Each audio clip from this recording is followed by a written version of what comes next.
parce que vous êtes filmé et on se retrouve aujourd'hui pour parler du plaidoyer.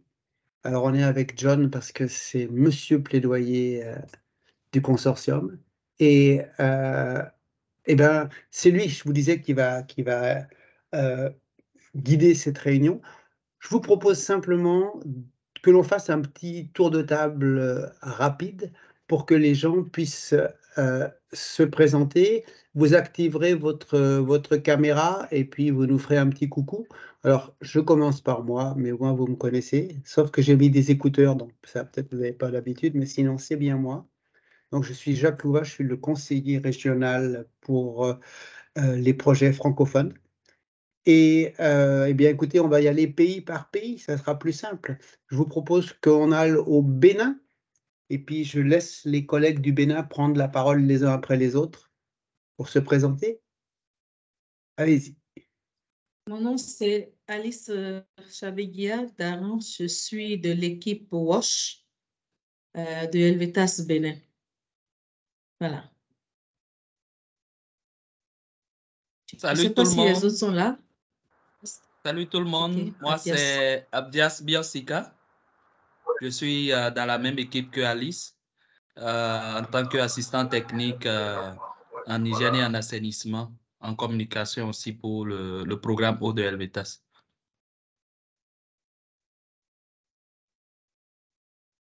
Personne d'autre du Bénin? Ok, alors on va du Bénin.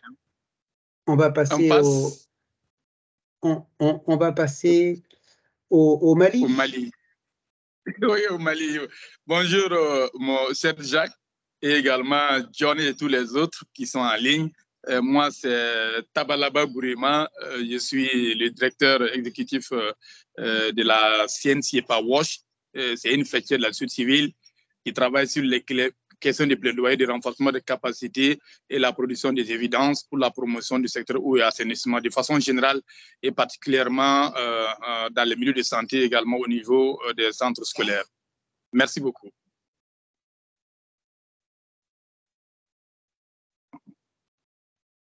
Bonjour tout le monde. Je suis Aboubakar Balo, conseiller régional WASH Afrique pour Terre des Hommes. Je suis basé au Mali. Est-ce que vous pouvez leur parler de son nom? Le son ne passe pas ici. Le son ne passe pas ici. C'est de mon côté. Est-ce que les autres m'ont entendu? Oui. Oui, de ton côté. On t'a bien entendu. On t'a bien entendu. Donc, c'est Hassan qui a l'air de dire que le son ne passe pas chez lui. Le son ne passe pas ici. On est en train de voir. C'est pour moi. Et vous pouvez vérifier à votre niveau, quoi. Dites à l'administrateur. Non, mais ça marche bien. Hein. C'est à ton niveau que ça ne marche pas. C'est à ton niveau. Monsieur Kida, voyez à votre niveau. Ok, moi je vais me présenter. Bonjour tout le monde. Moi je suis Hassan Dambélé. Je suis le responsable eau, hygiène, assainissement de Terre des Hommes. Moi je suis basé à Ségou. Merci bien. Merci Hassan. Est-ce qu'il y a d'autres gens encore au Mali? Oui, il y a Kida. Tabalaba, peut-être tu peux présenter Kida? Il y a M. Ousmane Kida qui est en ligne, mais qui a apparemment des soucis pour pouvoir avoir le temps. C'est notre stagiaire de projet sur le projet de plaidoyer WASH en milieu de santé. C'est mon collègue. On peut continuer, Jacques. Merci. Est-ce que tu peux lui passer un coup de fil pour lui dire qu'il coupe son micro? Alors attends, bouge pas, je vais le désactiver son micro. Voilà, c'est bon. Ok, on va au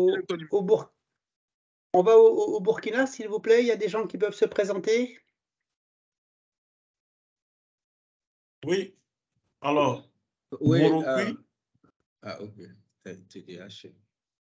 Morofi Ela Isaïe Job, responsable thématique WASH de Terre des Hommes basé à Zorgo. Voilà. Diadama Premier Jumeau, agent technique terrain WASH basé à Zorgo. Akamboulvé, conseiller technique WASH basé à Ouagadougou, Faso, pour Terre des Hommes. On n'a pas le son, c'est ce qu'il nous fait. Voilà. C'est en bon. train de nous passer le passé. Mbara Ibrahim, je suis de l'équipe WASH et Helvetas Burkina.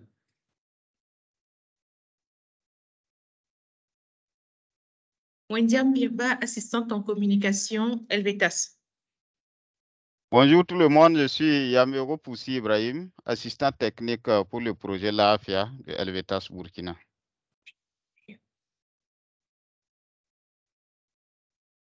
Ok, merci beaucoup. On a fait le tour, peut-être, j'espère, des gens du Burkina Faso. Est-ce qu'il y a... Alors, il y a Arsène et Lanto. Je vous laisse vous présenter, les collègues de Madagascar.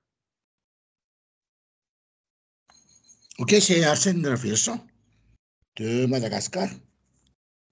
Je suis le responsable du projet Ranoïne 3 à Madagascar, en partenariat, le partenaire de Fast in Action. Et c'est tout. Merci. Il y a aussi Topias pour Madagascar. Bonjour, je suis Lante. Je m'appelle Lante de Madagascar et je suis l'adjointe de M. Arsène concernant le projet Ranoïne 3 et l'école bleue à Madagascar. Moi, je suis Tobias, je suis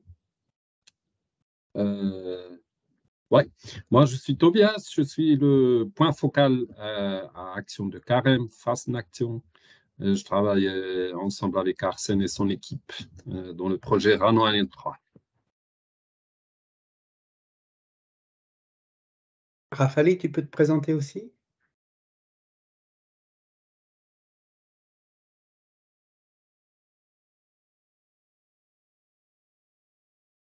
Non, Rafali, ton micro est coupé si tu nous entends. Excuse. Je suis Rafali Soua. Je suis responsable du projet Tinsuet Antananarivo, un projet en partenariat avec Fast in Action. Merci. Si on a fait le tour des collègues de Madagascar, je vous propose qu'on aille au Niger.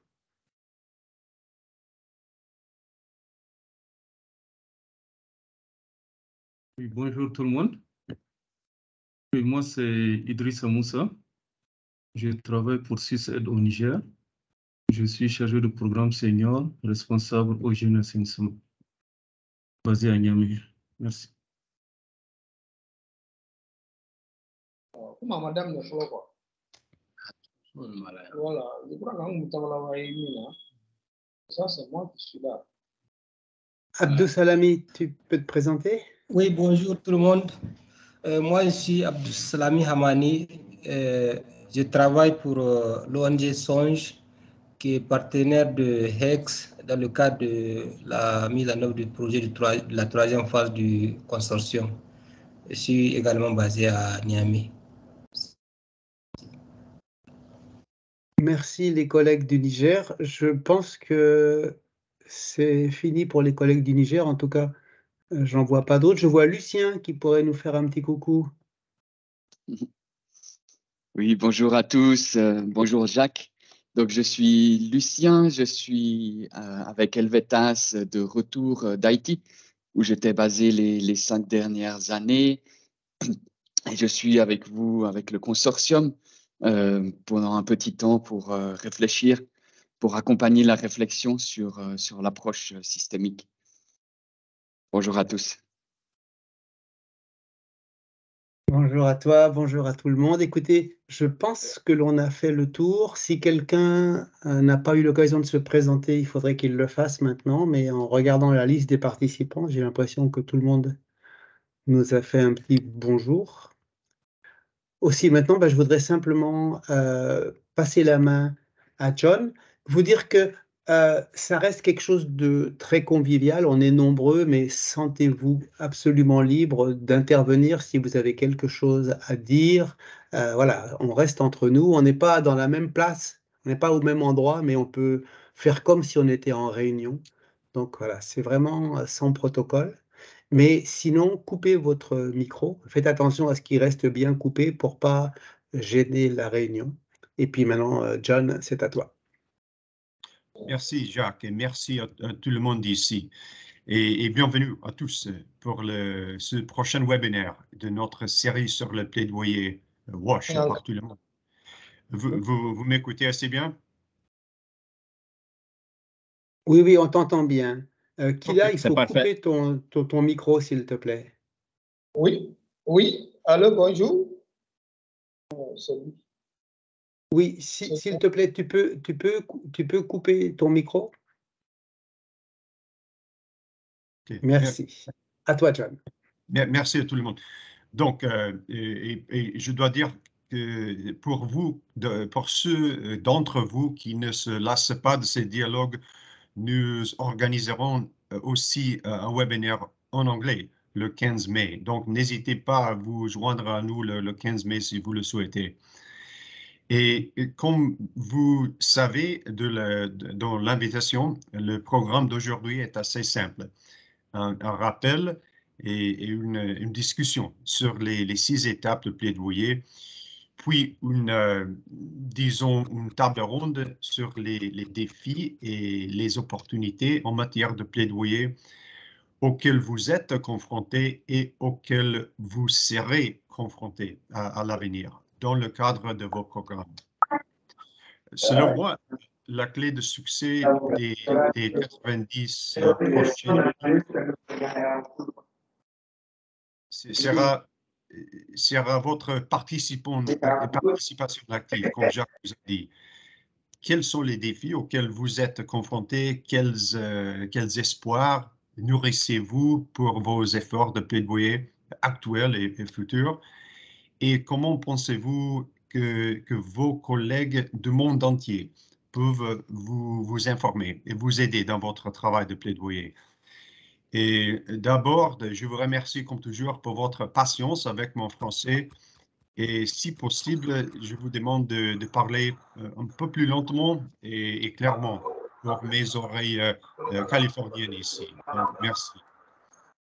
Alors, voici où je crois que nous en sommes. Moi, je fais de plaidoyer pour le plaidoyer. Je suis un advocate pour advocacy. Donc, on dit que, on sait tout le monde qu'un bon programme est un bon programme. Des centaines, des milliers, des dizaines de milliers de personnes auront accès à l'eau, l'assainissement et l'hygiène pendant la durée de programme. Mais pensons à ça, un bon programme plus le plaidoyer peut avoir un impact beaucoup plus important. 1 plus 1 égale 3, 4, 100, je ne sais pas, on ne sait pas. Un bon plaidoyer peut conduire à des programmes qui réussissent peut-être indirectement, mais qui réussissent bien au-delà de leurs paramètres techniques initiaux. Le plaidoyer permet de soutenir et d'étendre les programmes au fil des années qui dépassent de loin la phase technique du programme. Et comme vous savez, le plaidoyer contribue aussi à de nombreux intérêts actuels de la communauté des bailleurs de fonds. La durabilité, l'échelle, la localisation, équité, etc. Donc, chaque programme WASH réussit, sauve et améliore des vies et continuera probablement à sauver et à améliorer des vies à long terme en combinant les programmes WASH traditionnels, disons, avec le plaidoyer. Je crois que nous avons l'opportunité d'avoir un impact positif sur beaucoup plus de vies et de moyens de subsistance, lives and livelihoods. Alors oui, vous savez, je suis partisan d'augmenter la quantité et la qualité de nos investissements dans le plaidoyer, en particulier pour quelque chose d'aussi fondamental pour l'existence humaine que le WASH. Mais ça, c'est sûr, les victoires en matière de plaidoyer ne sont pas faciles à obtenir. Le travail est difficile et politique. Et les délais sont souvent très, très longs. Mais si nous voulons accélérer les progrès vers l'ODD 6 dans la mesure où la question le mérite, clairement, selon moi, nous ne pouvons pas nous contenter d'investir dans des programmes WASH traditionnels et leurs impacts traditionnels. Nous avons besoin de plaidoyer. Et c'est pourquoi je vous remercie tous de vous être joints à nous aujourd'hui. Je suis reconnaissant au consortium suisse pour l'eau et l'assainissement pour le leadership dont il a fait preuve. Et je suis reconnaissant de l'occasion qui m'est donnée de soutenir vos efforts. Bon, et avant d'entamer la discussion sur les 6 étapes, j'ai voulu que chacun de nous se présente rapidement. On a fait ça. Et la seule chose que j'aimerais vous demander maintenant, c'est de penser à une chose que vous aimeriez retirer de ce webinaire. Vous avez une chose que vous voulez apprendre, que vous voulez retirer de ces prochaines heures et demie. Donc, beaucoup de monde ici me connaît déjà, mais je suis John Oldfield. Je travaille pour une société qui s'appelle Accelerate Global, basée à Washington, D.C. Et la principale chose que je cherche moi-même au cours de ce webinaire, c'est davantage de moyens de soutenir chacun de vos efforts en matière de plaidoyer et de trouver des moyens d'encourager chacun d'entre nous à, disons, à viser plus haut. C'est simple. Donc, j'ai les 6 étapes. Maintenant, on va passer un rappel rapide des 6 étapes d'un plaidoyer réussi, disons. J'ai environ 15 ans d'expérience dans le domaine de plaidoyer en faveur de WASH en Afrique, en Asie, en Amérique latine, au Moyen-Orient, etc.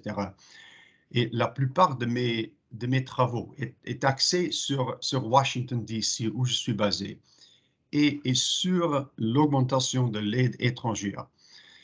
J'ai beaucoup travaillé avec le Congrès américain, l'USAID, le département de l'État, la Maison-Blanche, les OSC, les ONG, le secteur privé, les médias, etc.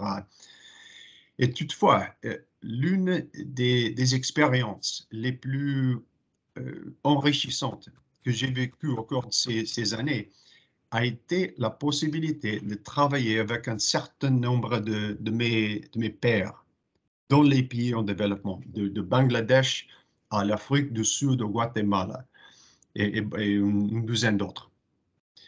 Et depuis ma base à Washington, j'ai fait tout ce que je peux pour soutenir les efforts de plaidoyer de mes pairs en matière de WASH dans leur propre pays, afin que, par exemple, le gouvernement guatémaltèque entende la voix de los guatemaltecos, que le gouvernement sud-africain entende la voix des Sud-Africains, etc.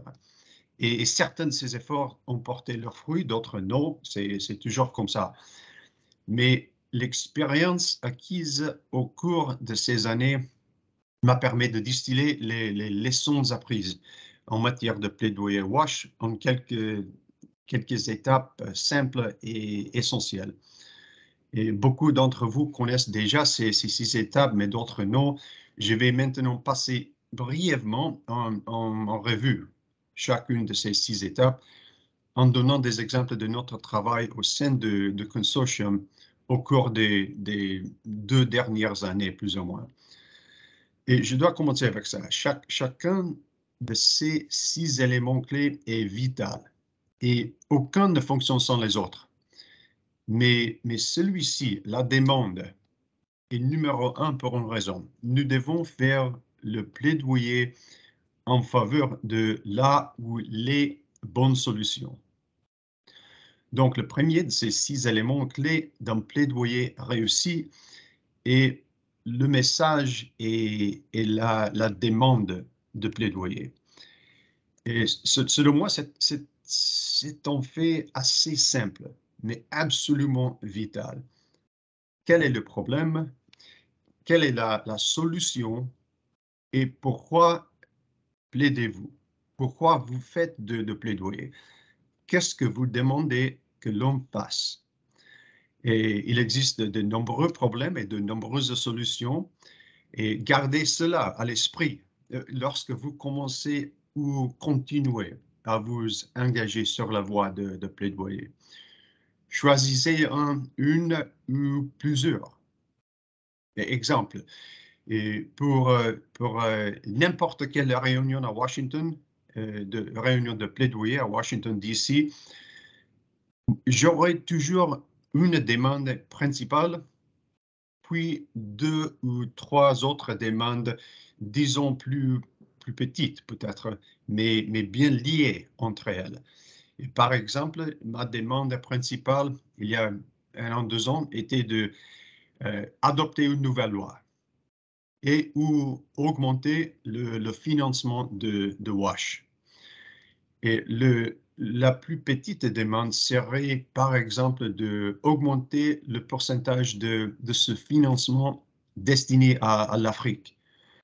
Une autre deuxième demande, plus petite, serait d'augmenter le pourcentage des fonds destinés aux points chauds de choléra, aux flambées de choléra.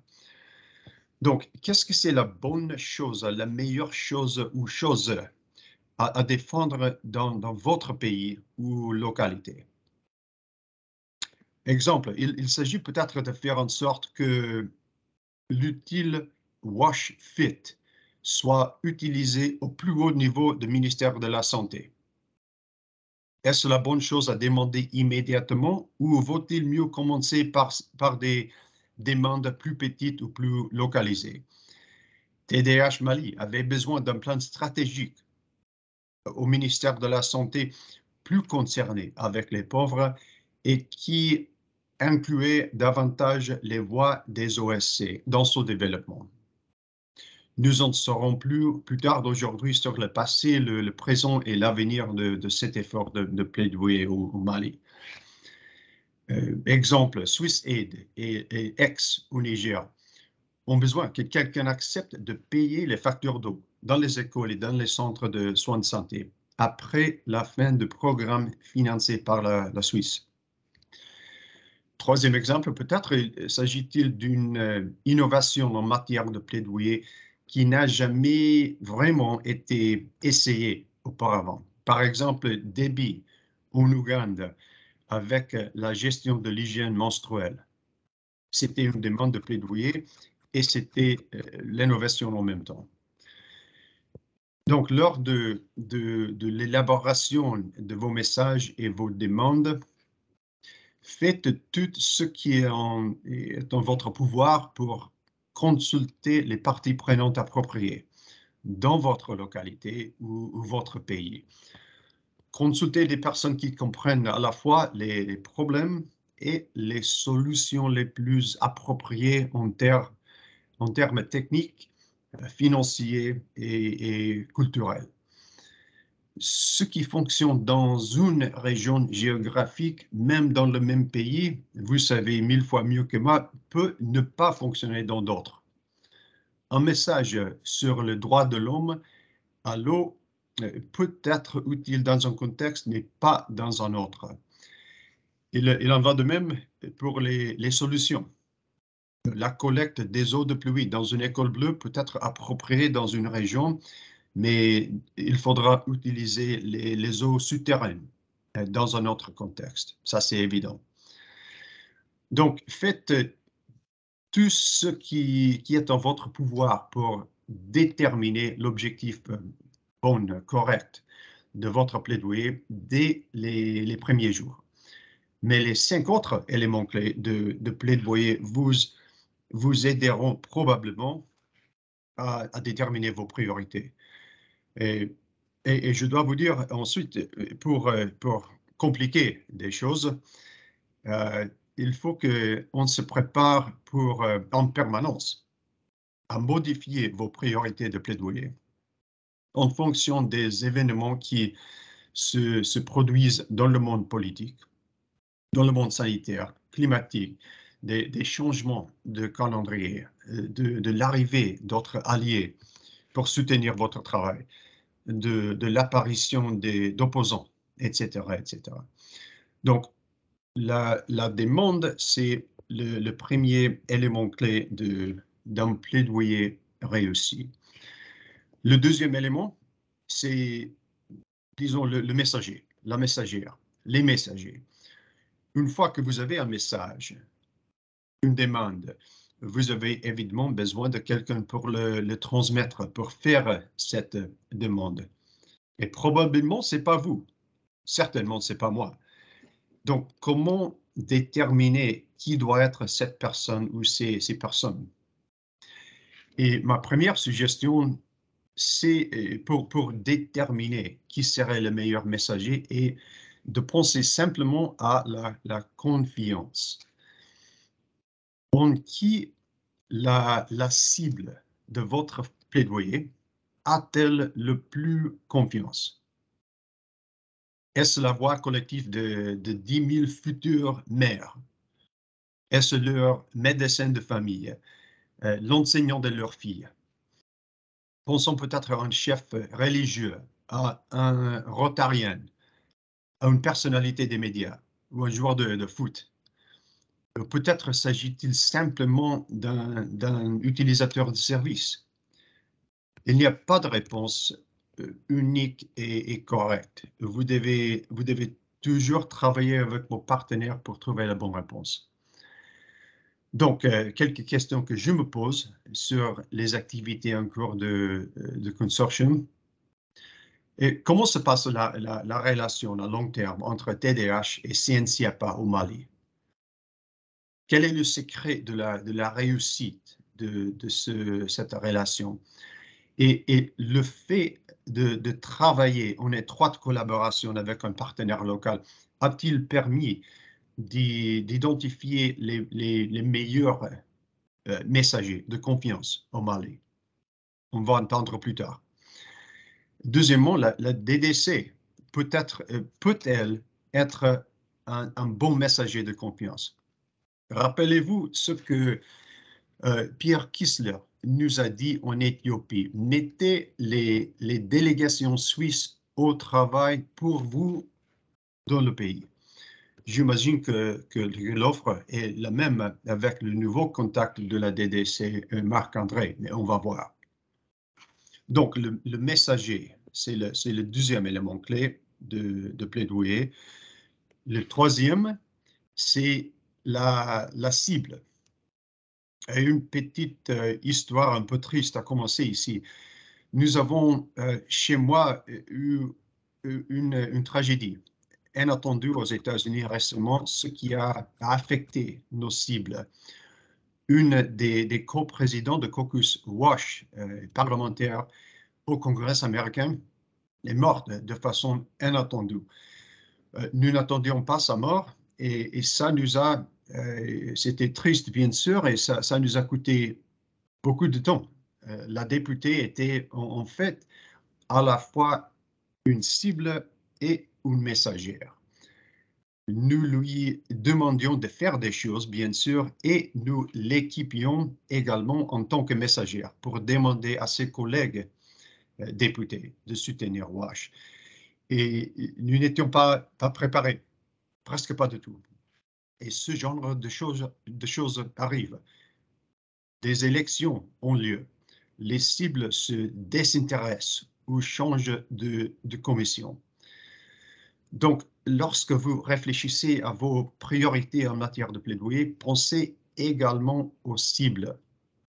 Qui a ou aura le pouvoir de signature et l'autorité budgétaire pour mettre en place ce que vous préconisez.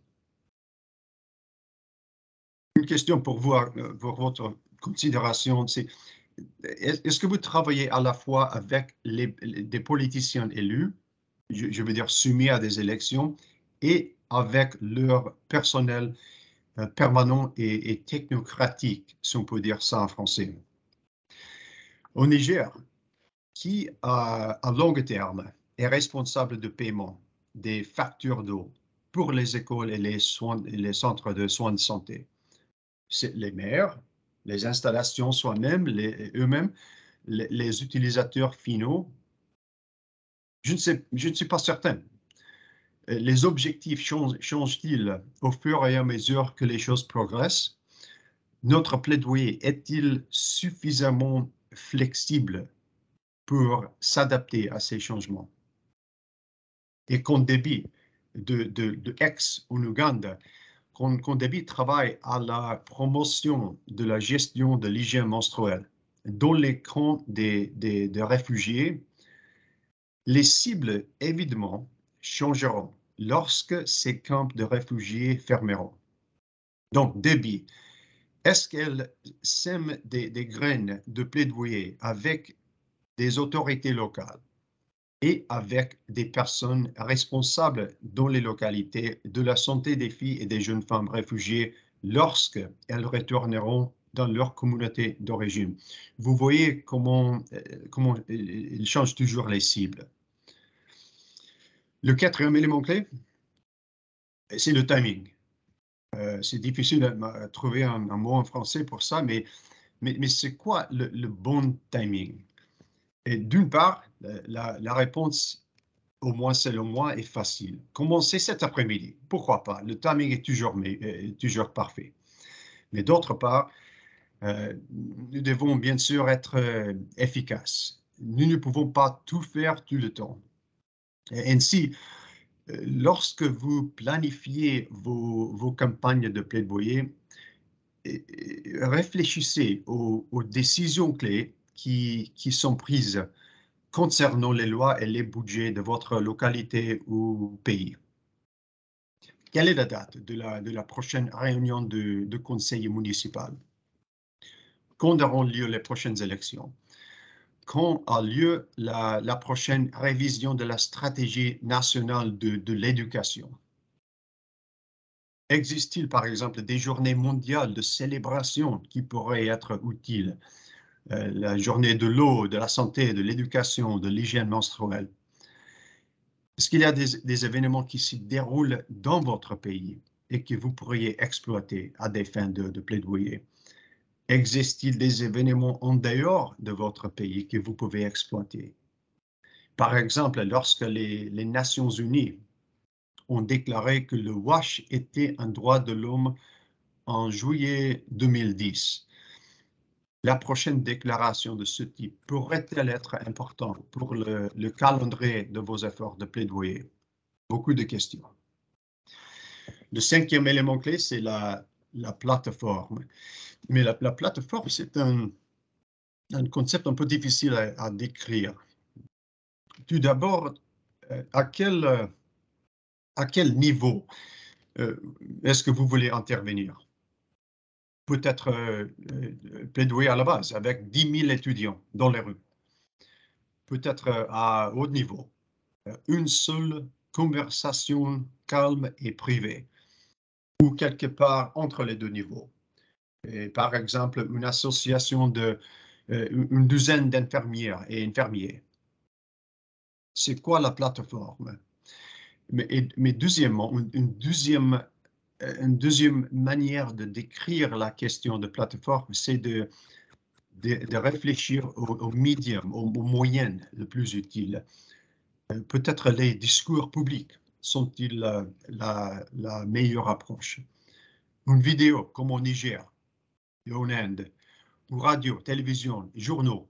Pensez comme toujours à la confiance. À quelle plateforme votre cible fait-elle confiance? À quel média votre cible fait-elle confiance? Dans votre pays, vous avez probablement des journaux et des stations de radio plus progressistes et d'autres plus conservateurs. Qui essayez-vous d'atteindre? Et pour compliquer encore une fois les choses, que se passe-t-il si votre action de plaidoyer bénéficie disons, d'une promotion et passe d'un niveau local à un niveau national? Comment cela change-t-il l'équation? Par exemple, comment la plateforme change-t-elle si nous essayons d'influencer les lignes directrices nationales en matière de santé en tirant les leçons de niveau local, comme nos collègues tentent de le faire en Inde et en Éthiopie? Et le sixième élément clé, et je serai fini ici, c'est le suivi. Et selon moi, ce mot est un peu mal choisi, parce que le suivi, ça commence dès le premier jour. Si le consortium se termine demain et que les portes sont fermées, comment le travail sera-t-il poursuivi? Quelles parties prenantes locales ou nationales prendront le relais? Et ces questions doivent être examinées dès la phase de conception d'un programme, pas seulement au cours des derniers mois. Un exemple, même s'il existe un plan quinquennal au ministère de la Santé de Mali pour le programme WASH dans les centres de soins de santé, ce plan doit être validé par le leadership politique. Et ce processus prend du temps et nécessite de nombreuses réunions. Et lorsqu'il est validé, il a toujours besoin de financement. Qui maintiendra les gens sur la sellette, le hot seat? Un autre exemple au Népal. Qui continuera à exhorter le gouvernement népalais à étudier les déchets dans les établissements de soins de santé après la fin du projet TDH? Au Niger, qui payera les factures d'eau à long terme, bien après que les donateurs soient passés à d'autres pays et à d'autres priorités? Ça se passe comme ça tout le temps. Si un projet s'arrête à la fin de la participation des donateurs, s'agit-il d'un projet raté? Je pense que oui. Qu'est-ce que nous pouvons faire dès le début d'un projet pour nous assurer que les bénéfices de ce projet se poursuivent à perpétuité? Voici donc les 6 étapes. Une variante de cette recette a fonctionné pendant de nombreuses années, toujours de manière stratégique, mais en même temps en s'adaptant aux changements constants. Et cependant, ces jours, après l'autre webinaire de plaidoyer, il y a quelques mois, je suis en train d'envisager d'ajouter peut-être 2 autres étapes clés supplémentaires. Établir et soutenir des partenariats locaux et célébrer les réussites tout au long du processus. Je ne saurais surestimer l'importance des partenaires locaux pour un certain nombre de raisons. Ils soutiendront les efforts. Ils sont plus à l'écoute du contexte local. Ils sont probablement plus innovants, plus intelligents, plus diversifiés, plus appropriés qu'un type à Washington ou qu'une organisation européenne. Ça serait peut-être le 7e et le 8e, et il est toujours bon de dire merci et de célébrer les réussites. Alors, peut-être que cela devrait être le 8e élément clé. Donc, je vous remercie. Je vais terminer mon discours et vous donner la parole. On va maintenant passer à la table, à une petite table ronde sur les 6 étapes, 6, 7, 8 étapes de la phase 3. Et je veux savoir quelle a été votre expérience en matière de planification et de mise en œuvre d'initiatives de plaidoyer avec cet outil. Cela a-t-il fait la différence? Comment est-ce que vous avez adapté ou ajusté ces étapes au fur et à mesure de votre travail de plaidoyer. Plus tard, on va écouter Mali, et Siepa et Niger et peut-être d'autres pour faire des brèves présentations. Mais d'abord, c'est une petite table ronde à propos concernant les 6 étapes. Est-ce qu'il y a quelqu'un qui a une question, qui veut démarrer cette première petite table ronde avec certaines de vos réactions? La parole est libre et je vous remercie. À vous.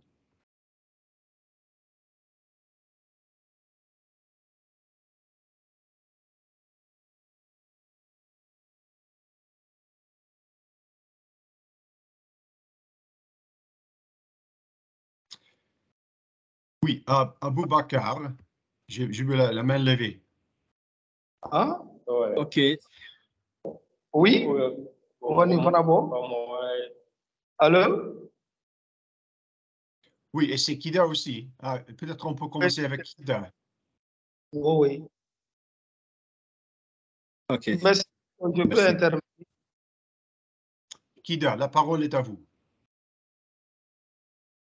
Merci beaucoup. Donc, merci John pour cette brillante exposé, ce brillant exposé. Les étapes du plaidoyer, effectivement, nous, la CNCIEPA, je suis Ousmane Kida de la CNCIEPA, donc organisation de la société civile qui travaille pour le plaidoyer pour que tous les Maliens puissent avoir l'accès à l'eau potable et l'assainissement partout où ils sont. Donc, depuis que nous avons engagé ce processus avec Terre des Hommes en 2021, donc, comme vous l'avez dit, les 6 étapes. Donc, depuis 2021, on a identifié que beaucoup de centres de santé ne disposent pas suffisamment d'eau. Ou sinon, s'ils en ont, ce n'est pas à tout moment.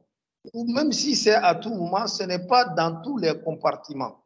Par exemple, une salle d'accouchement où il n'y a pas de tête de robinet est un problème majeur. Donc, nous avons identifié les problèmes. Donc, après avoir identifié les problèmes, nous nous sommes donné des objectifs à atteindre. Donc, parmi ces objectifs, nous avons dit maintenant doter en tout cas tous les centres qui sont partenaires des Terres des Hommes, donc en eau potable et en assainissement. Bon, la gestion des déchets, c'est une autre dimension parce qu'il y a les déchets tels que les placentas et autres qui sont à gérer aussi. Donc, maintenant que nous avons compris le problème et que nous nous sommes fixés des objectifs, donc on a dit qui seront nos cibles. Donc, dans notre contexte, les cibles, c'est les maires, les élus communaux. Les élus communaux, et nous en avons à Markala, à Massina et à Baraouli, avec des communes qui sont rattachées à ces 3. La commune de Kokri pour Massina, la commune donc de Konobougou pour Baraouli et la commune de Tokoum pour Markala. Donc 6 communes au total.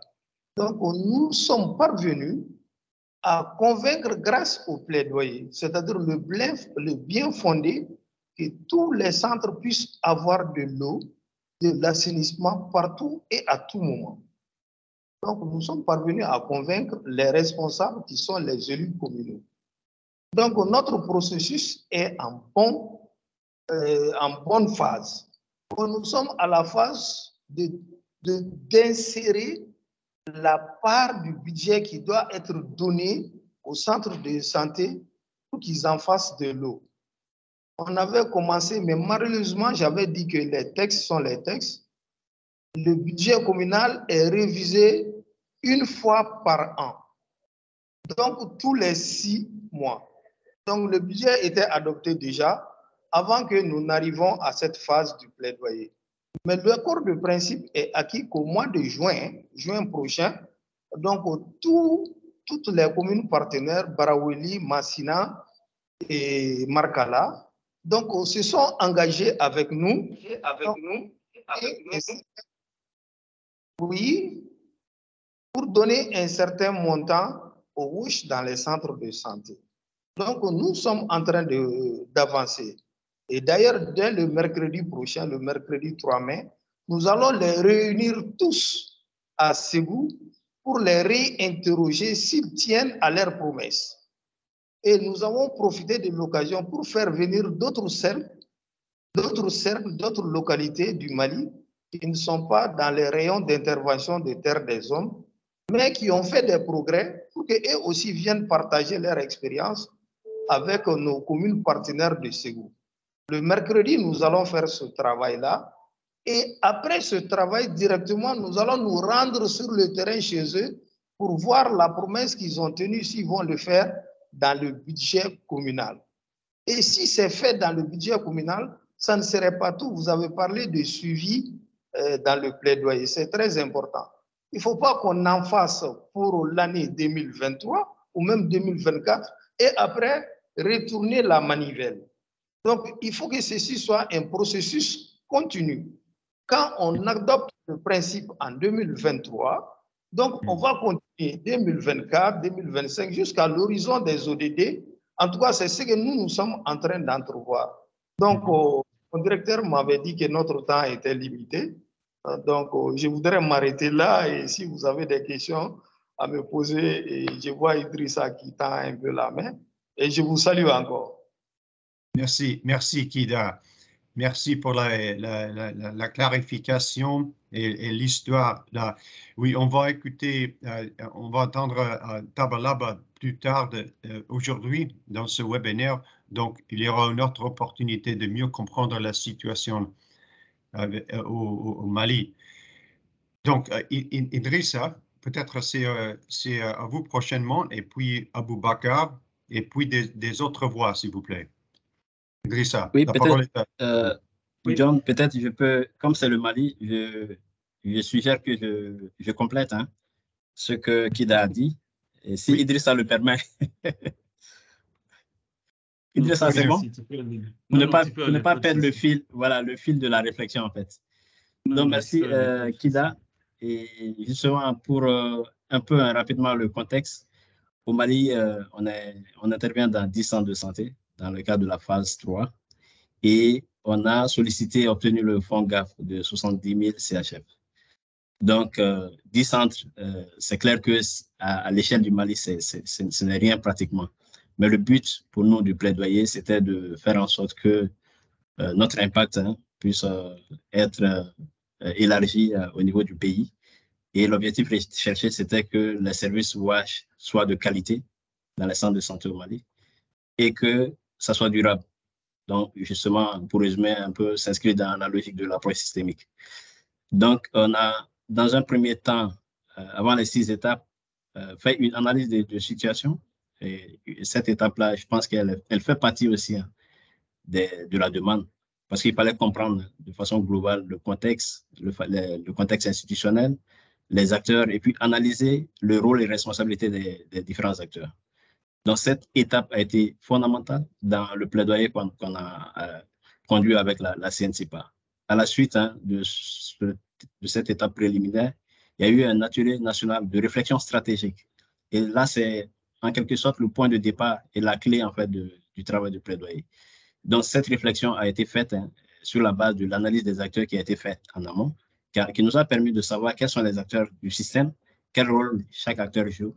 Et ce sont ces acteurs clés qui ont été invités à l'atelier national de réflexion stratégique pour réfléchir sur les enjeux de plaidoyer, comprendre. Nous, déjà en amont, on avait une idée de quels sont les problèmes, mais la problématique n'était pas celle à laquelle on pensait, parce que c'est lors de cet atelier national que les vraies causes de la non-gestion durable des services WASH ont été débattues, parce que c'est des acteurs ou des intérêts divergents aussi. Il y a les maires, il y a l'OMS, l'UNICEF, nous, ONG, la CNCPA, d'autres organisations de la société civile. Donc, c'était des débats houleux. À l'issue de cet atelier, on a retenu en fait la thématique de plaidoyer. Donc, cette thématique visait 3 objectifs. Ces 3 objectifs-là sont en fait des objectifs retenus comme si on les réglait, ça allait permettre en fait de gérer de façon durable la question WASH. Le premier objectif, c'était qu'il y ait un plan stratégique national qui inclut les besoins prioritaires des communautés, besoins qui sont ressortis lors de différentes rencontres au niveau local. Et objectif 2, que la question ouest soit priorisée dans les planifications des mairies, mais aussi de l'État et puis des associations de santé communautaire qui gèrent les centres de santé au Mali. Et le troisième objectif, c'était que la société civile, les populations soient informées de leurs droits et qu'ils puissent être outillés à revendiquer leurs droits auprès des décideurs, que ce soit l'État, les services techniques. Voilà, c'est sur cette base, en fait, que le projet a été monté, parce que ça répondait, en fait, à la demande. Et il y avait une stratégie qui était derrière. La stratégie reposait justement sur les 6 éléments que John vient de présenter. 6 éléments avec d'autres composantes complémentaires, notamment la responsabilité par rapport à chaque élément, qui est responsable de quoi, à quel moment spécifiquement. Et justement, je vais revenir un peu sur la plateforme. Quelle plateforme utiliser? Parce que les 3 objectifs dont je viens de faire allusion répondaient à 2 axes majeurs de plaidoyer. Il y avait 2 objectifs qui étaient plutôt en lien avec le plaidoyer local, mais un objectif en lien avec le plaidoyer national, notamment l'élaboration du plan stratégique national. Donc, sur la base de cet atelier et de la stratégie basée sur les 6 éléments présentés par John, on a jugé opportun de s'inscrire un peu aussi dans une logique de gestion de cycle de projet, de monter une théorie du changement. Donc, je pense que ça a été un peu la petite innovation qu'on a apportée et qui a été très, très fondamentale dans la suite du plaidoyer. Parce que cette théorie du changement a permis de tracer les liens logiques entre le plaidoyer local et puis le plaidoyer national, le rôle de la CNCPA, qui était en fait le cœur de la démarche de plaidoyer, parce que c'est elle qui devait porter l'initiative dans une logique de durabilité pour que tous les autres éléments puissent être obtenus, notamment le renforcement des capacités des organisations de la société civile dans les communes, mais aussi l'influence auprès de l'État pour que le plan stratégique inclue les priorités des populations à la base, priorités qui ont été documentées lors de différents ateliers. Voilà. Donc, c'est un peu la logique qu'on a suivie et qui a permis, en fait, comme Kida le disait, d'obtenir ces résultats au niveau local, mais aussi d'influencer l'État à prendre en compte toutes les priorités qui ont été identifiées et puis ressorties lors des différents ateliers locaux par les communautés à la base. Donc, ça a permis aussi d'avoir d'autres résultats. Peut-être Tabalaba va en dire un peu plus. Merci beaucoup. OK. Je crois que, merci Aboubakar. Je crois qu'il y a dans votre histoire quelque chose à apprendre pour tous les participants de ce webinaire. Merci. Et prochainement, à Idrissa, si vous avez encore la main levée, et puis il faut qu'on passe à l'étape suivante de webinaire ici. Idrissa, la parole est à vous et puis à Alice. Idrissa. Brièvement, merci beaucoup, John. Oui. Et merci surtout pour le contexte que vous avez bien établi et le cadrage aussi dont vous avez fait preuve durant tout le processus. Parce qu'il faut dire au Niger, ça fait déjà depuis la 2e phase que nous étions dans cette réflexion. Parce qu'on sait qu'il y a beaucoup de points de blocage dans ce secteur, mais comment intervenir pour améliorer? Et donc, il a fallu, n'est-ce pas, au cours de cette phase, n'est-ce pas, avec les échanges, avec les découvertes de cette approche que vous avez proposée, pour qu'on sache effectivement la pertinence d'y aller. Effectivement, nous avons commencé la réflexion avec Hex. On se disait, qu'est-ce qui ne va pas dans nos projets? Qu'est-ce qu'on peut apporter d'amélioration? Et du coup, les réflexions ont convergé vraiment sur cette activité que nous sommes en train de mener dans les écoles, les centres de santé et comment rendre durable. Et donc, en poussant les réflexions, on s'est dit qu'effectivement, il y a matière vraiment à discuter, à ressortir, à porter à un haut niveau pour que le secteur puisse s'améliorer. C'est vrai que quand on était dans cette réflexion, on était un peu limité dans notre zone. Mais au fur et à mesure, avec l'opportunité que nous avons dans les rencontres au niveau national, aussi bien sur cette Hex, on profite effectivement pour avoir un peu l'avis des autres acteurs.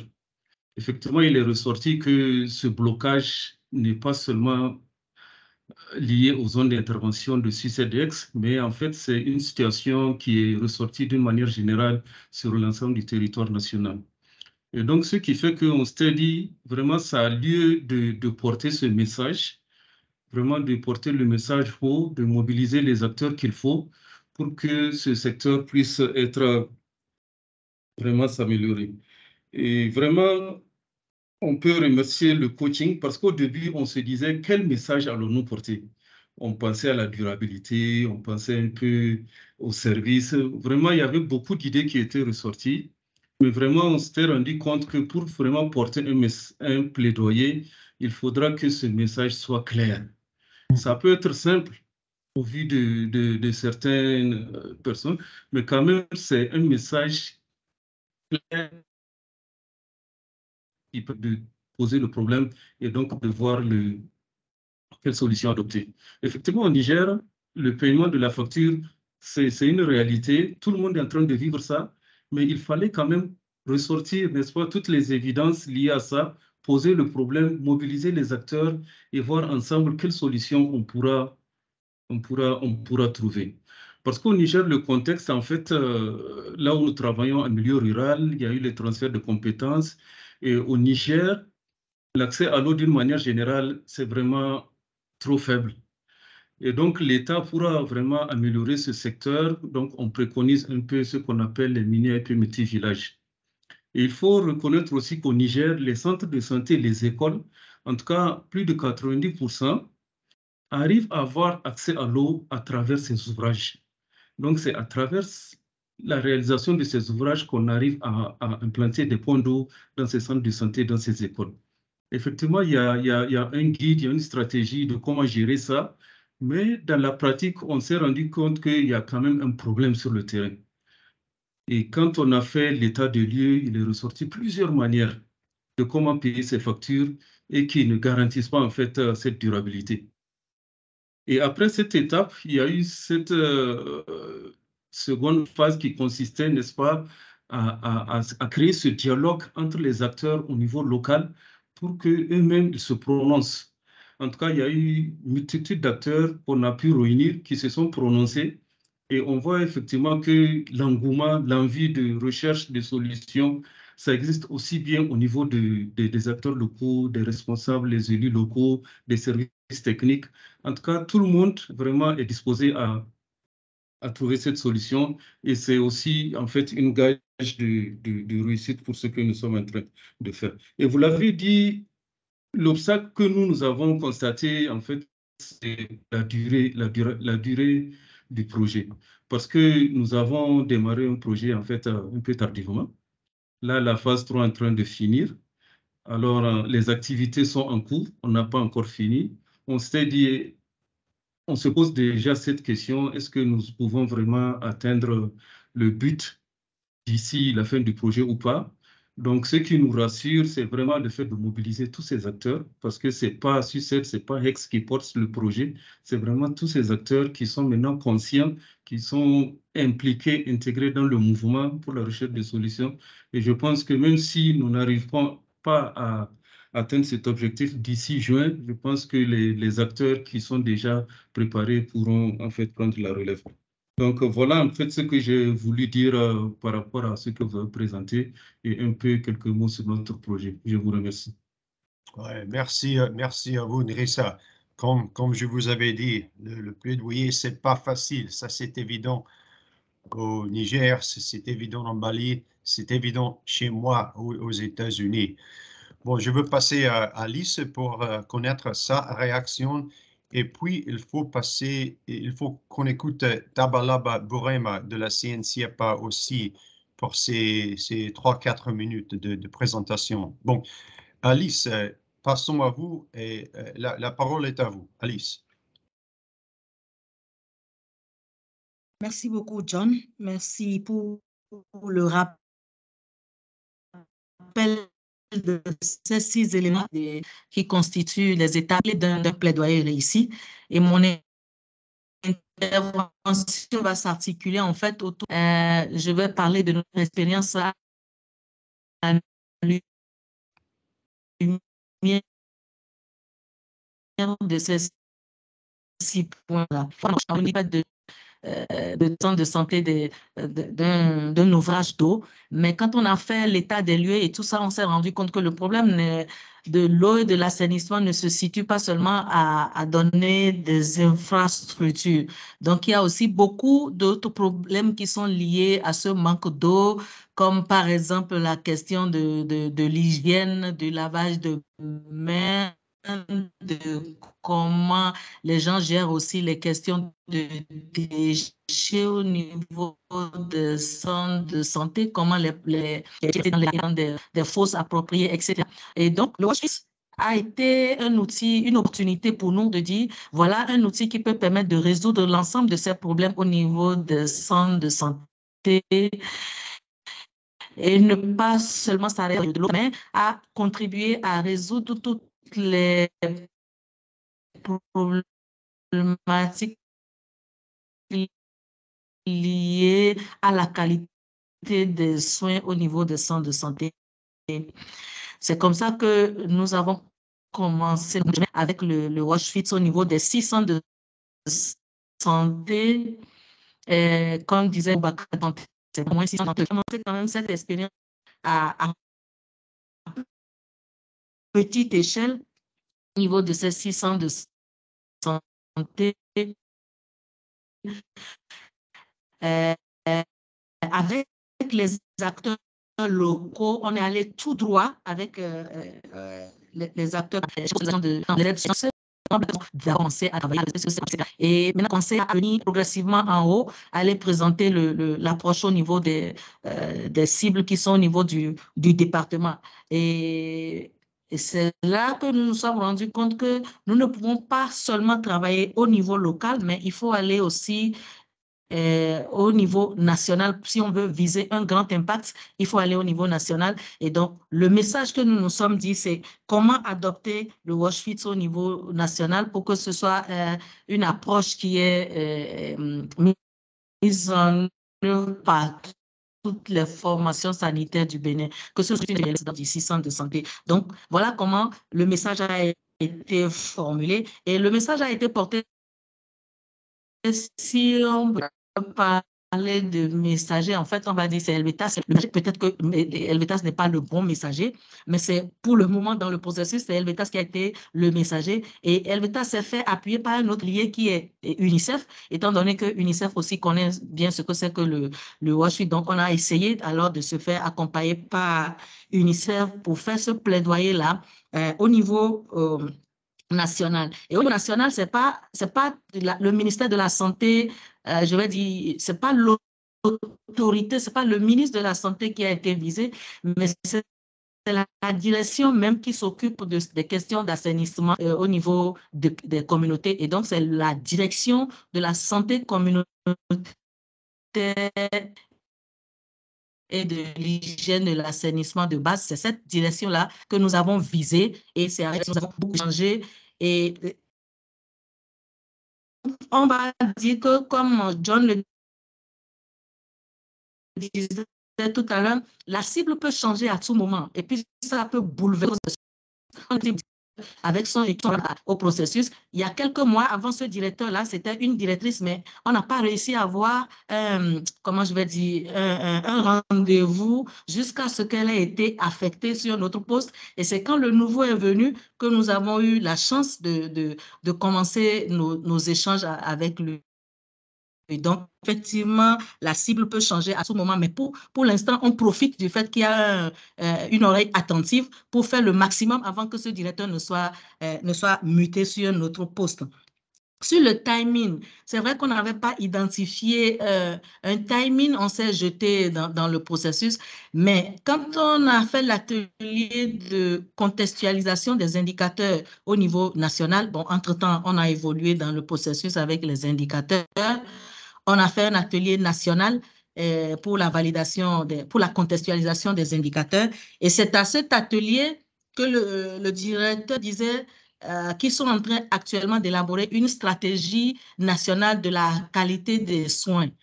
Et donc, nous, on s'est dit, ça, c'est un bon point. S'il y a une stratégie qui est en cours d'élaboration, c'est peut-être le moment aussi d'accentuer les échanges et tout pour que le WashFit soit intégré dans cette stratégie de qualité des soins là. Donc, pour nous, c'est un timing, cette élaboration de la stratégie, c'est un bon timing. Et quand on va sur l'élément 5 de la plateforme, on fait aussi bien la plateforme locale que la plateforme au niveau national. Et pour le point 6, où il est question du suivi, nous, on se dit quand même que si ce WashFit a été adopté au niveau national, ce ne sera plus une question de qui va faire quoi. Ça rentre dans les documents nationaux et donc ce n'est plus une question d'individu, ça devient une question stratégique et donc tous ceux qui seront là après vont continuer à adopter le WashFit. Donc c'est un peu comme ça que je caricature les 6 étapes à travers ce que nous avons fait comme expérience au Bénin. Voilà, merci, je vous remercie.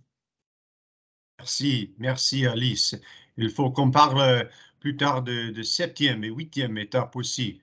Et j'aimerais bien vos réactions à ces 2 autres étapes.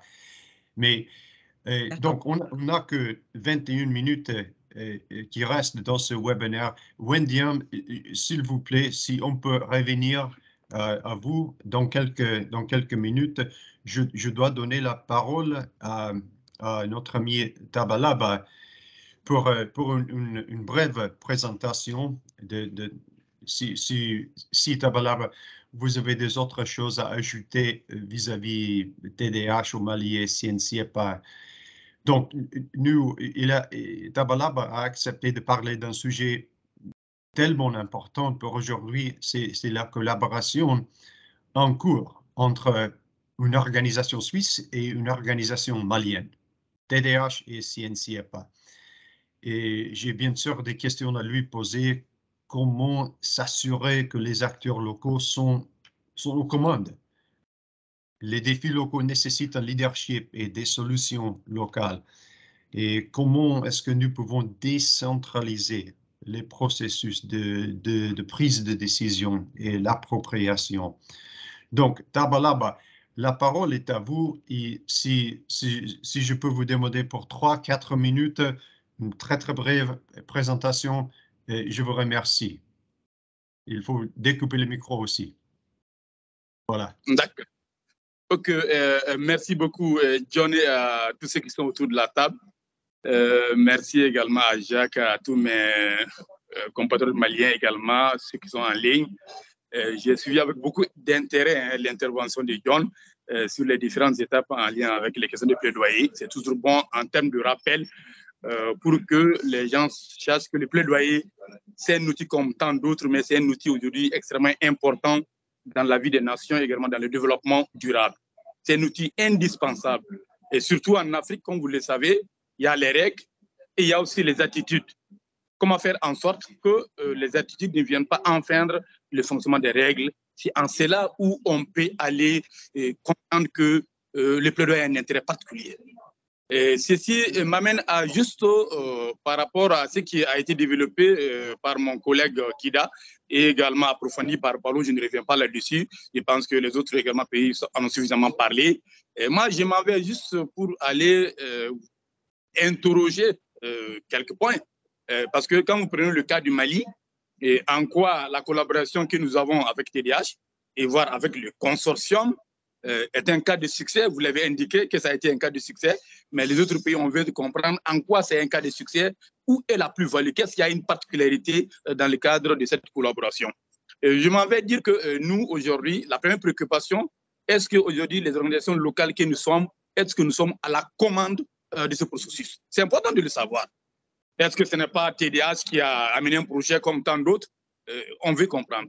C'est pour vous dire tout simplement, par rapport à cette préoccupation, nous estimons qu'aujourd'hui, la CNCFA est à la commande. Et si j'ai dit la CNCFA, nous sommes la porte-parole des sans-voix.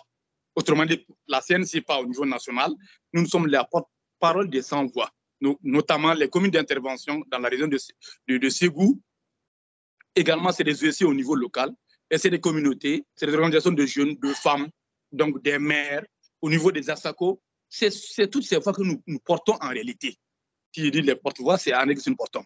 Le premier souci que nous sommes à la commande, le premier souci, c'est que dans cette réflexion, qui était une réflexion au début, maintenant qui est devenue un projet, c'est pour vous dire que nous sommes à la base. Depuis les premières idées de réflexion, nous avons compris que c'était important aujourd'hui. Les questions de droit d'accès au WASH dans les centres de santé est une question fondamentale. Vous l'avez indiqué, le WASH pour le WASH n'a plus de sens aujourd'hui. Il faut que ça soit un WASH intégré, autrement dit, faire en sorte que le WASH ait un lien direct avec cet nombre de questions prioritaires et des questions particulières qui est la santé. Un pays sous-développé comme le Mali, quand vous prenez les zones carrément difficiles, vous comprenez que le WASH en milieu de santé est une question fondamentale. Et la question qui a été proposée dans le cadre de la tête de réflexion, comme Balou l'a dit, tout le monde a compris qu'il faut aujourd'hui rapprocher le WASH avec la santé. Parce que ce que Balou n'a pas souligné, il fut un moment où la santé évoluait seule, le WASH évoluait seul. Aujourd'hui, nous sommes carrément intégrés. C'est cette réflexion qui a abouti à cela. Un deuxième point, c'est les partenaires également. TDH, dans le cadre du consortium, a compris qu'on peut miser sur la CNCPA. Si c'est rendu sur la CNCPA, c'est l'ensemble des acteurs, parce que nous sommes une fêtière en fait. Nous sommes une fêtière. On a signé un contrat de partenariat et qui a été financé aussi par le consortium. Ça, c'est des éléments importants également qu'il faut souligner. Et au-delà de ça également, le lien qu'on a permis de signer, de nouer entre les consortiums, entre TDH, entre la CNCPA et l'État. Parce que avant ce programme-là, la collaboration entre la CNCPA avec les services étatiques, normalement la Direction générale de la santé et de l'hygiène publique, n'était pas là. C'est juste des ateliers auxquels on prenait part, mais de façon formelle, ça n'existait pas. Et c'est le consortium, dans le cadre de ce projet, qui a permis d'aboutir à cela. Également, le cadre aussi des redevabilités, comme on l'a dit. Et Kida vous a dit, aujourd'hui, la redevabilité est une question fondamentale.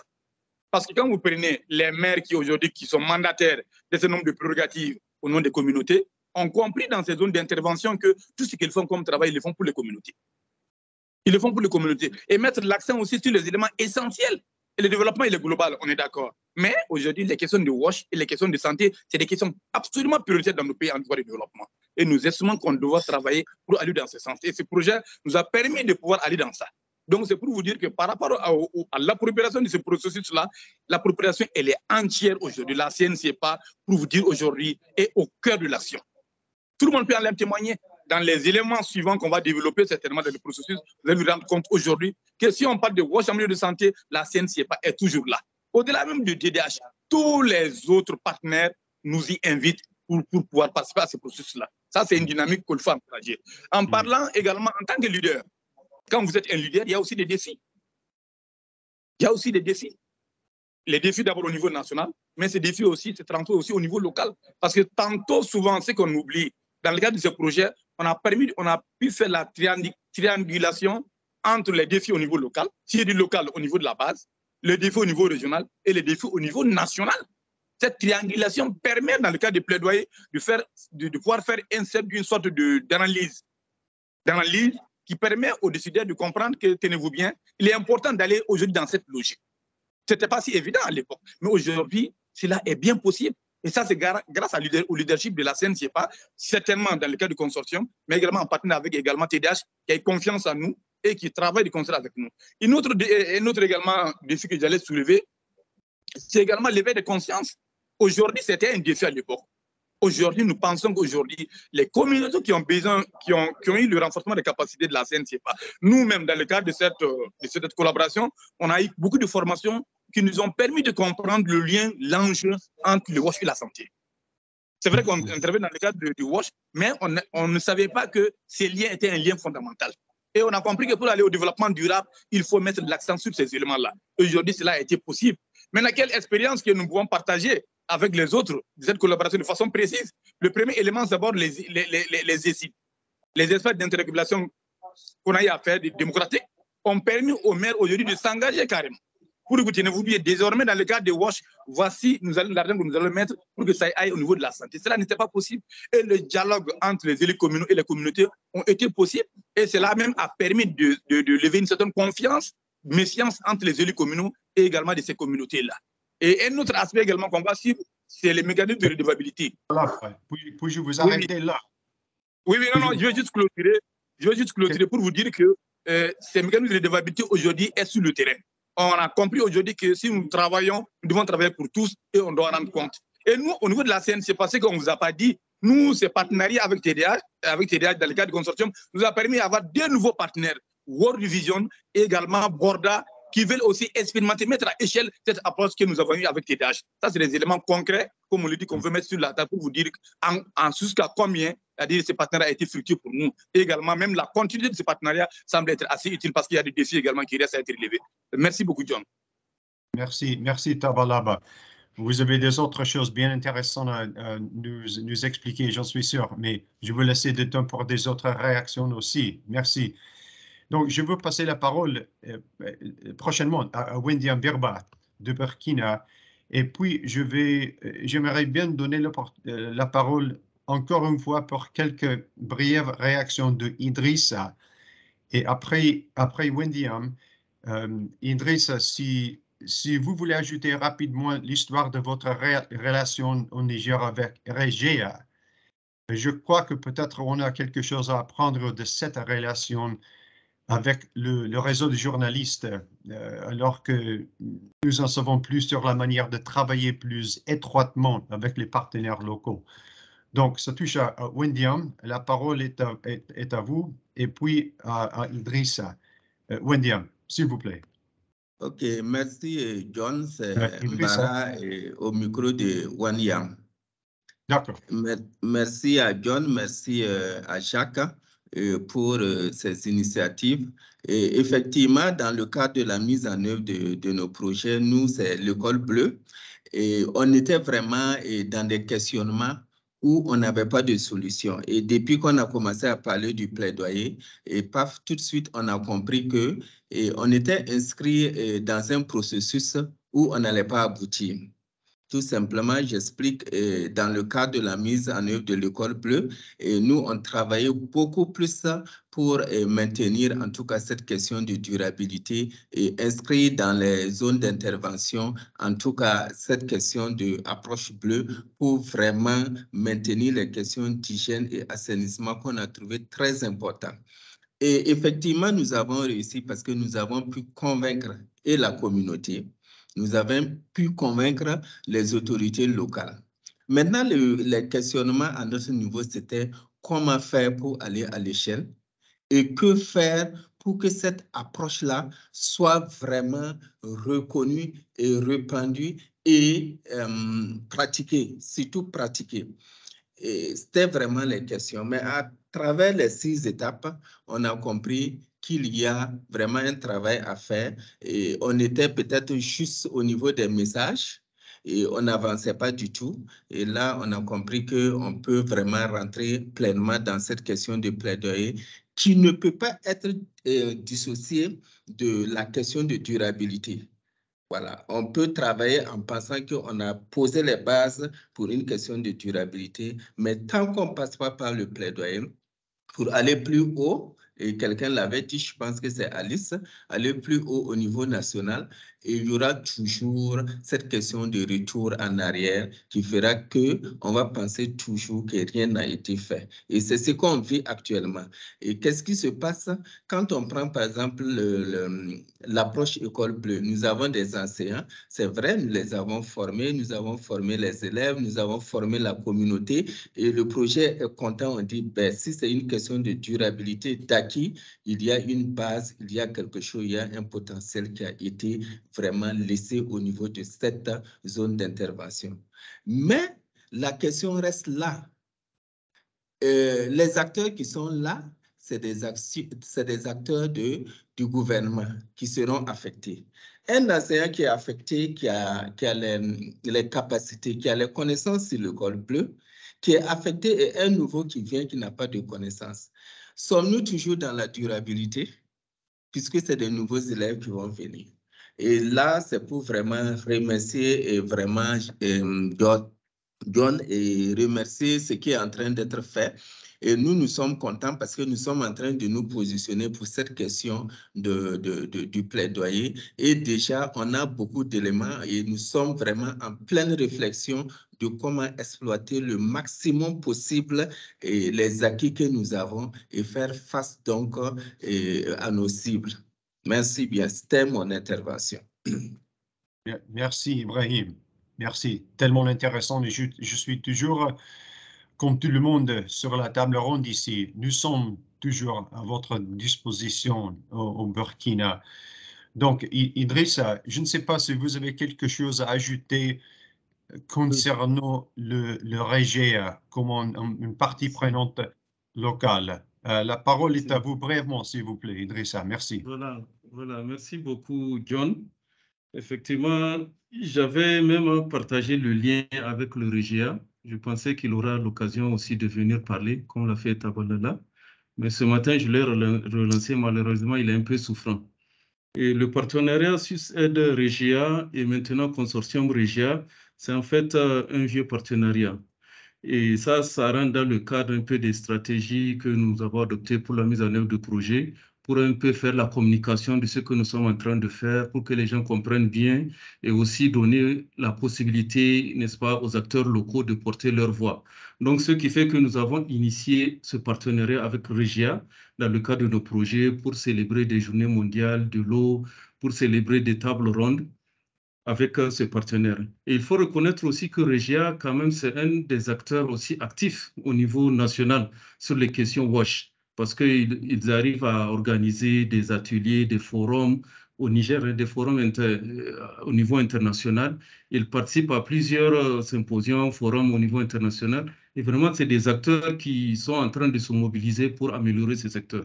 Et nous pensons qu'avec ce partenariat, en fait, ce n'est pas un projet que SUSAID ou le consortium va porter, mais quand même, nous avons l'opportunité d'avoir un acteur national qui s'est ancré, n'est-ce pas, au niveau national, au niveau décentralisé, qui a ses partenaires au niveau des communes, et que ce projet peut être porté, n'est-ce pas, par le REGEA. Et donc, l'idée de projet, quand on l'avait identifié, donc, l'élaboration du projet a été en fait faite par le REGEA, qui nous a dit voilà les actions qu'elle compte vraiment développer au niveau local, au niveau national. Et donc, ça a été adopté dans le contexte consortium entre SUSAID et HEX. Et nous pensons qu'après ce projet, REGEA, qui a déjà ses partenariats aussi avec d'autres ONG, d'autres institutions qui interviennent dans le Niger, nous pensons que REGEA, qui s'est approprié ce projet, pourra, n'est-ce pas, à la fin du projet même du consortium, continuer certaines activités avec d'autres partenaires. Et donc, c'est vraiment important de lier ces genres de partenariats avec des acteurs au niveau local qui peuvent porter ces voix. Et aussi, il faut dire qu'ils aussi ont une certaine confiance, n'est-ce pas, au niveau des acteurs, surtout au niveau des acteurs au niveau local. Donc, je pense que ça a toute son importance. Et aussi, il faut le reconnaître que HEX-SUSAID, c'est une chance aussi d'avoir ce couple, n'est-ce pas, au Niger, d'avoir deux structures. Nous intervenons dans des zones différentes, mais nous pouvons conjuguer nos efforts, n'est-ce pas, pour porter la même voix et puis avoir plus d'impact au niveau national. Donc, voilà ce que j'ai voulu dire brièvement. Merci. Merci, Idrissa. Merci pour ces clarifications. Bon, et j'espère qu'on n'a que 4 minutes ici. J'aimerais bien donner 1 ou 2 de ces minutes à Wendiam pour nous partager une petite histoire très encourageante de Victor au Burkina. Si ça c'est possible de raconter l'histoire dans une minute, disons, Wendiam. Et la leçon que j'ai appris de cette histoire, c'est la différence entre le storytelling, la narration des histoires, et le plaidoyer. Il y a une grande différence, mais ils sont alignés. Donc, Wendiam, c'est possible, si je vous donne la parole pour nous raconter cette histoire de Victor dans une minute, et seulement pour commencer à partager cette histoire. D'accord, il n'y a pas de souci. Donc, rapidement, je vous présente l'histoire de Victor, qui est un jeune élève de 11 ans qui habite à quelques kilomètres dans un village après Bogandé, qui est au Burkina Faso, à l'est du Burkina Faso. Alors, nous l'avons rencontré dans le cadre des activités de notre projet avec l'École Bleue, qui est un espace de sensibilisation des jeunes élèves à l'hygiène et à l'assainissement. Victor, faisant partie du club de santé scolaire de son école, il a pris à bras le corps les conseils qui lui ont été prodigués et a décidé de changer son quotidien.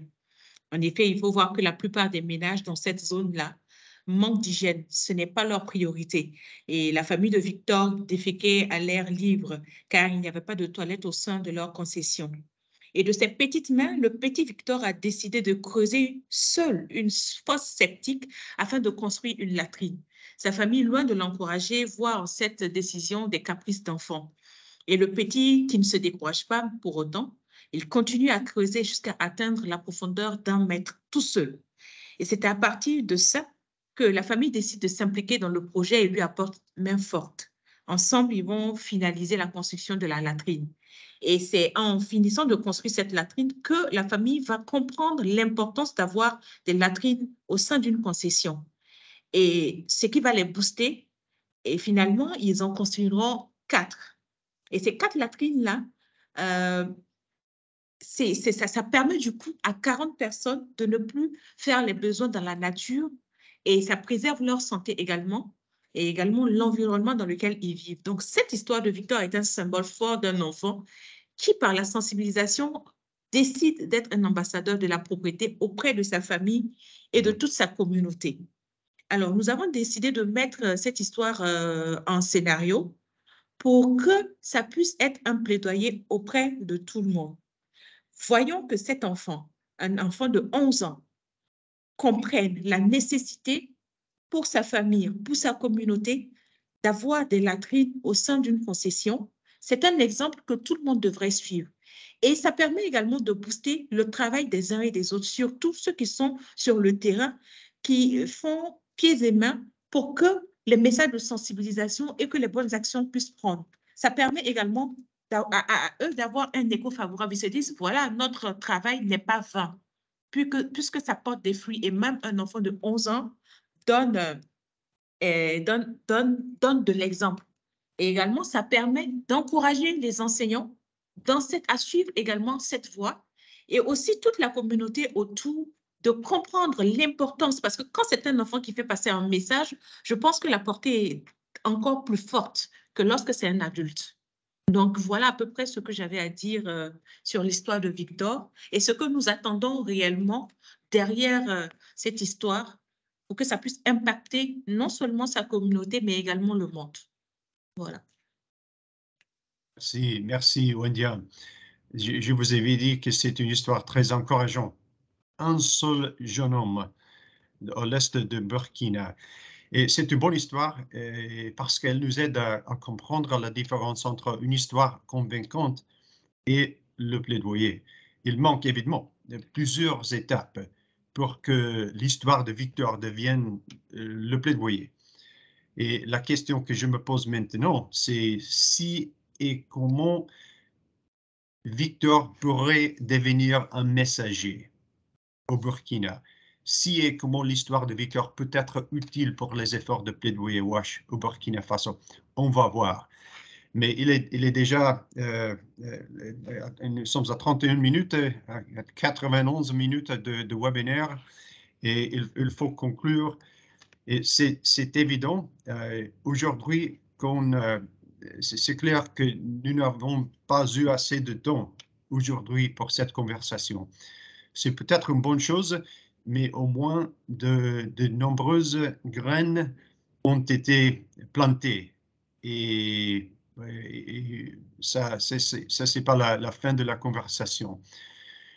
J'espère qu'il est clair que nous devrions nous concentrer davantage sur disons, les objectifs de notre plaidoyer et non sur les solutions tellement spécifiques et certainement pas sur les solutions spécifiques dans lesquelles nous nous sommes enfermés.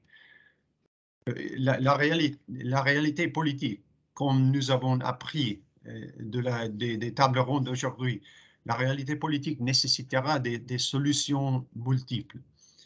Et nous devons donc renforcer nos forces, notre muscle memory, notre mémoire musculaire, si on peut dire ça en français.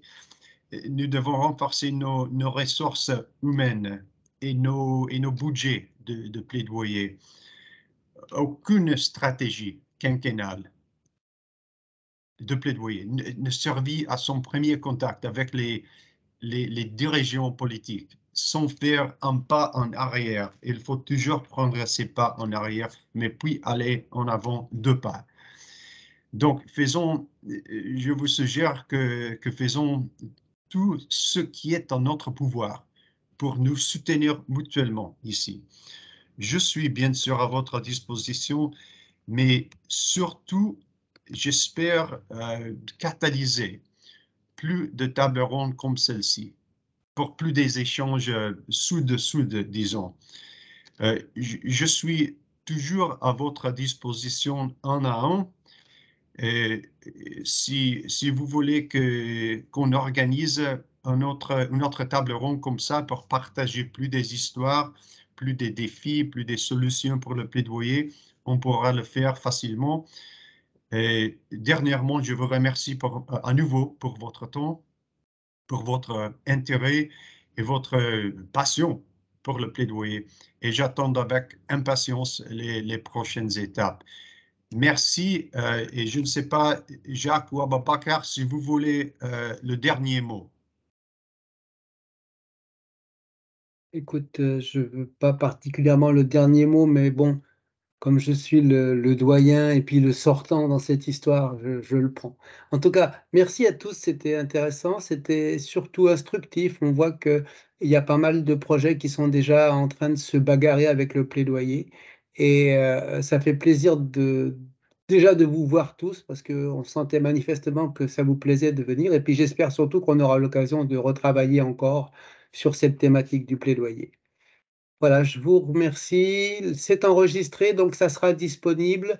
Je vais partager avec vous le lien vidéo dès que je l'aurai pour que les extérieurs à l'équipe puissent eux aussi avoir la vidéo. Et pour les autres, vous retrouverez tout ça sur notre site intranet. Encore merci, portez-vous bien et puis on garde le contact. À bientôt. Merci à tout le monde. Merci, Jacques. Okay. Merci, Jacques. Merci, John.